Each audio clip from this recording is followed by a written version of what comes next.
ஓம் ஸ்ரீகாந்தத்ருகிணோபமன்யுதபனஸ்கந்தேந்திரநந்தியாதயः பிராச்சீனோ குரவோபி யஸ்ய கருணாலேஷாத்கதா கௌரவம் தம் சர்வாதிகுரும் மனோஜ்ஞவபுஷம் மந்தஸ்மிதாலங்கிருதம் சின்முத்ராங்கிதமுத்ரபாணிநளினம் சித்தே சிவம் குர்மகே. நமசதசே நமசதசஸ்பதயே நமசகீனாம் புரோகானாம் சக்ஷுஷே நமோதிவே நம பிருதிவே நமः. சங்கரா தொலைக்காட்சி நேயர்களுக்கு நமஸ்காரம். லலிதா சகஸ்ரநாமம் சிந்தித்து கொண்டிருக்கிறோம். 665வது நாமாவளி ஏகாகினி. ஏகாகினி பூமரூபா நித்வைதாத்வைதவர்ஜிதா. இந்த ஏகாகினி அப்படின்னா ஆகாசம்னு அர்த்தம். ஏகம்னா ஒன்று, ஒன்றவன் தானே இரண்டவன் இன்னொருள்னு சொல்லுவார் திருமூலர். சிவனையே ஒன்றுன்னா சிவன் அர்த்தம். ஏகா அப்படின்னா சிவன், ஒருவன் என்னும் ஒருவன் கான் மாணிக்கவாசகர் சுவாமிகிட்ட நேரடியாக படித்தவர். ஏகா அப்படின்னு நம்பாள், ஏகாகினி அப்படின்னா லலிதா பரமேஸ்வரி. இப்போ இந்த ஒன்றாக இருக்கக்கூடியவள் அப்படின்னா ஆகாய வடிவம்னு அர்த்தம். இந்த ஆகாய வடிவத்தில் அம்பாள் இருக்கா அப்படின்னா பரமே வியோமன்னு வேதம் கௌரி மிமாய சலிலா நிதக்ஷத் ஏகபதி த்விபதி அப்படின்னு ஒரு மந்திரம். அந்த மந்திரத்தில் அம்பாளுக்கு சொல்லி தீபாராதனை பண்ணுவாள். அந்த மந்திரத்தை அதில் பார்த்திங்கன்னா பரமே வியோமன்னு ஒரு ஆகாசம் ஒன்று தான் இருக்குது. நம்ம பார்க்குற ஆகாசம் இருக்கோ இல்லையோ அது ஒன்று தான். அதுக்குள்ளே தான் நாம் எல்லோரும் இருக்கோம், அப்படி தானே? அப்போ எது தனக்குள்ளே எல்லாவற்றையும் அடக்கி கொள்ளுகிறதோ அதற்கு ஆகாசம் என்று பெயர். அந்த ஆகாய வடிவத்திலே அம்பாள் இருக்கா. அந்த ஆகாயத்துக்குள்ளே தான் எல்லாமே ஒடுங்கி இருக்குது. ஆகாயம் இல்லைன்னா இயக்கம் இல்லை. இடம் இருந்தால் தானே போவீங்க. டிராஃபிக் ஜாமாக இருந்தால் எப்படி இயங்கும்? அப்போ எல்லா இடத்துலையும் ஆகாயம் வெற்றிடம். அந்த வெற்றிடமாக இருக்கக்கூடியவள் அம்பாள். அவளுக்குள்ளே எல்லாமே இருக்குது. அவளுக்கு வெளியில் எதுவுமே இல்லை. அவளுக்கு வெளியான பொருள் எதுவுமே கிடையாது. எல்லாம் அவளுக்குள்ளே தான் இருக்குது. அதனால் ஏகாகினி அழகான நாமாவளி. அது மாதிரி ஒன்றாய் அரும்பி பலவாய் விரிந்து இவ்வுலகெங்குமாய் நின்றாய்பார். இப்போ ஒன்றாய் அரும்பி இருக்கிறது அந்த ஆகாசத்துக்குள்ளே தான் எல்லாமே வந்திருக்கு. எல்லாம் வேதம் அழகாக சொல்லுவோம். ஆகாசாத் வாயோர் அக்னிஹே அக்னேராபஹா ஆப பிருத்திவி அப்படியே ஒன்று ஒன்றா உருவாகி அதுலேருந்து ஆத்மா வந்து சரீரம் வந்தது வரைக்கும் சொல்லுவோம். அப்போ எல்லாவற்றிற்கும் அடிப்படையாக இருப்பவள் இந்த ஏகாகினிங்கிற அம்பாள். அது சரி, ஏகாகினினா தனிச்சு இருக்கிறவன்னு ஒரு அர்த்தம் உண்டு. யாரு கூடயும் அவளை சமானமாக சொல்ல முடியாது. அழகுக்கு ஒருவரும் ஒவ்வாதவல்லிம்பார் அபிராமி பட்டர். இவாளுக்கு சமமாக இவாளுக்கு ஒப்பான அப்படின்னா அதை சொல்லவே முடியாது. தனிப்பண்பு கொண்டவள், பொதுப்பண்பு இல்லாதவள். எல்லாரிடத்துலேயும் இருக்கக்கூடிய பண்பு அவளிடத்திலே இருக்கிறது. ஆனால் அதையும் தாண்டிய பண்பு அவள் இருக்கா. குணம் இல்லாதவளாகவும் நிர்குணஸ்வரூபமாகவும் அவள் இருக்கா. அதனால தான் இந்த ஏகாகினிங்கிற நாமாவளியினுடைய சிறப்பு பாருங்கோ. இப்போ வந்து ஒன்றுத்துக்கும் ஒரு தேவதை சொல்லியிருக்கா. இப்போ விநாயகர் விக்னத்தை நிவர்த்தி பண்ணுவார், லக்ஷ்மி காசு கொடுப்பா, சரஸ்வதி கல்வியை கொடுப்பா, மாதங்கி கலையை கொடுப்பா அப்படின்லாம் நிறையா சொல்லுவார் இல்லையோ. இந்த ஏகாகினிங்கிறவ எல்லோருக்கும் எல்லாவற்றையும் கொடுக்கவல்ல ஒரே கடவுள்.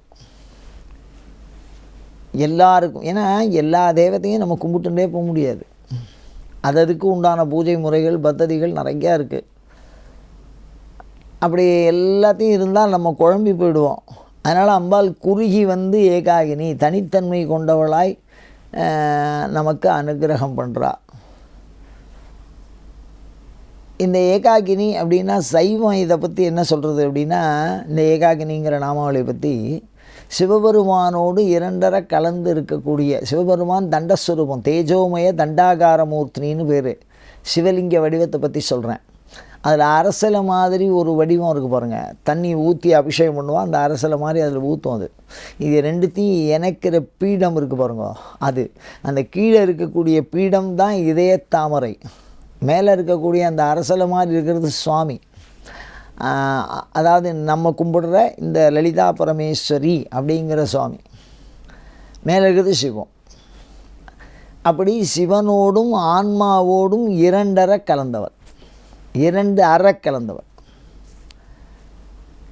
அப்போ எல்லா ஆன்மாக்களுக்கும் ஓய்வு பெற வேண்டும் அப்படின்னா, அதில் மாணிக்கவாசகர் சொல்ல பாருங்க, அவன் அருள் ஆள், அவன் அருள் ஆள். அருள்ங்கிறது அருளது சக்தின்னு சொல்லுவோம் சைவ சித்தாந்தம். இந்த ஏகாகினியை தான் வியாக்கியானம் பார்க்குறோம். அவன் சஹா வை ரசஹா அப்படின்னு வேதம் சொல்லும். அந்த ஏகமாக இருக்கக்கூடிய சிவபெருமான், அந்த அவனிடத்திலிருந்து தோன்றுவது அருள். அந்த அருள் வடிவம் அந்த ஆன்மாவிற்கு சமஸ்தத்தையும் கொடுத்துடும்.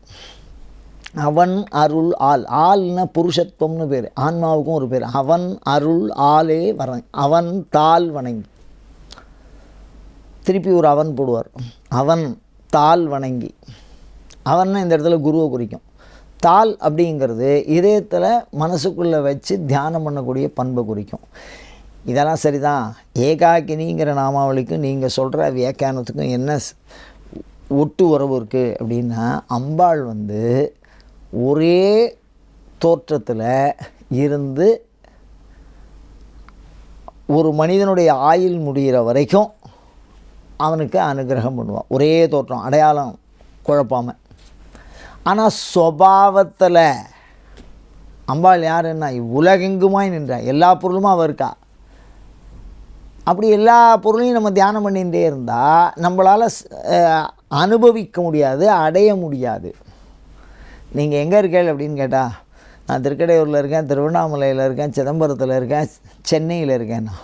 ஆக மொத்தம் தேடிகிட்டே போக வேண்டியதான். அப்புறம் ஏதாவது எனக்கு ஒரே ஒரு அடையாளமாக இங்கே கண்டிப்பாக இருப்பேன்னு சொல்லுங்கோ அப்படின்னு சொல்லி ஒரு இடமா சொல்லணும். அது மாதிரி அவர்களுக்கு கணக்கிலா தோற்றம் இருந்தாலும் ஒரு உபாசகனுக்காக அவனுடைய ஜபம் பண்ண அந்த ஜப அக்ஷரங்களினால் உற்பத்தியாகி அந்த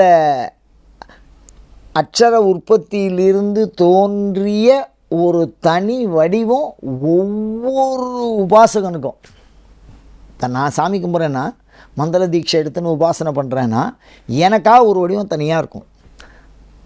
அது என்னை மாத்திரம் கவனிக்கும், எனக்கு மாத்திரம் செய்யும். அதனால தான் ஏகாக்கினின்னு சொல்கிறது. தனிச்சு இருக்கணும். ஒவ்வொருவருக்குள்ளேயும் இருக்கக்கூடிய தனித்தன்மையை விளங்கும்படி செய்பவள். இந்த நாமாவளியை நம்ம தியானம் பண்ணிகிட்டே வரோம், சொல்லிகிட்டே வரோம் அப்படின்னா, புகழ், இந்த ப்ரமோஷன் என்னமோ சொல்கிறாள், வேலையில் ஒரு உயர்வு, பதவி உயர்வு, அது ரெண்டுமே கிடைக்கும்.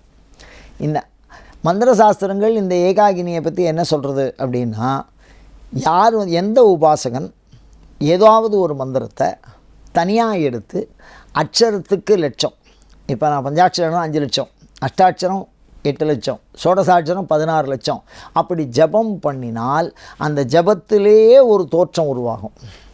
அம்பாளுக்கு மந்திர ஒளி வடிவம். டிவிலாம் ஒளி தானே, அந்த ஒளியை தானே காட்சியகப்படுத்துகிறீங்க, ஒளி வடிவம்.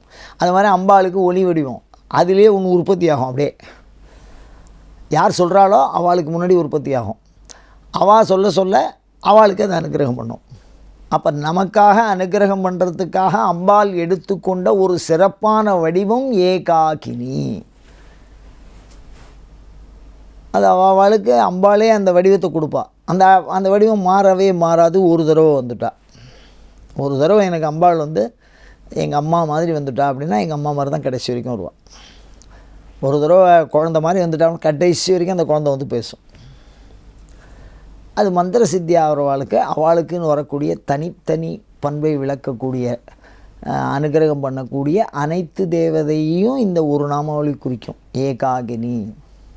இந்த நாமாவளி சொன்னால் பதவி உயர்வு, மந்திர சித்தி, இறைவியினுடைய அருள் அனுபவம் அத்தனையும் தரவல்லது. சொல்லி பயன்பெறுவோம். அயம் தர்மஹா உத்தரோத்தர அபிவிருத்திரஸ்து.